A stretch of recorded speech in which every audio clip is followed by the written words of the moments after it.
પશ્ચિમ દિશામાં મહારાષ્ટ્રના અરબી સમુદ્ર આવેલો છે અને મુંબઈ કયો કે બોમ્બે ભારતનું સૌથી મોટું શહેર અને મહારાષ્ટ્ર રાજ્યનું પાટનગર છે. भारत ही रीतीभाती पूजा यासाठी प्रसिद्ध आहे हे आपल्याला माहितीच आहे. पण महाराष्ट्र कसं मागं राहील?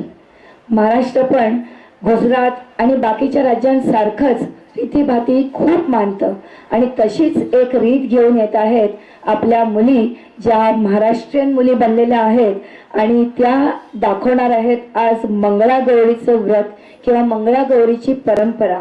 मंगळागौर ही पारंपरिक सौभाग्यदायी देवता मानली जाते. गौरी म्हणजे पार्वती आणि तिचं पूजन केलं जातं. जसा જેમ કે આપણા ગુજરાતીઓમાં 5 દિવસ લગ્ન પછી 5 વર્ષ અને 5 દિવસ દિવાસાના કરે એમ જ મંગળાગૌરનું એમનો પણ વ્રત 5 વર્ષ માટે કરે પણ એમનો એક એક દિવસના ઉપવાસ હોય છે પણ એની પણ અલગ પ્રથા હોય છે. તો लग्नानंतर सलग 5 वर्ष मंगळागौरीचं व्रत करण्याची प्रथा आहे. त्याचबरोबर त्याचं जागरण पण केलं जातं. विविध खेळ आणि विविध गप्पा टप्पांमधनं या नव्या नवरी ज्या असतात त्या खूपच उत्साहात या सगळ्यात भाग घेतात आणि त्यांचं हे व्रत हे पूर्ण करतात.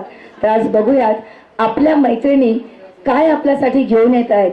त्या आहेत मिताली शाह, अल्पा शाह आणि संगीता देवी. मिताली शाह, अल्पा शाह, संगीता देवी.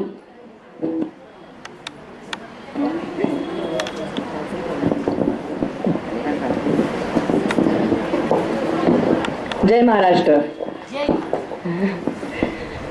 वक्रतुंड महाकाय सूर्यकोटि समप्रभु निर्विघ्नं कुरु मे देवं सर्वकार्येषु सर्वदा. जय महाराष्ट्र. मंगळागौर हा महाराष्ट्रीय एक पारंपरिक सण आहे. मंगळागौर म्हणजे अर्थातच पार्वती, पण आजची ती अन्नपूर्णा आहे. श्रावणात तिच्या लावण्याला बहर येते.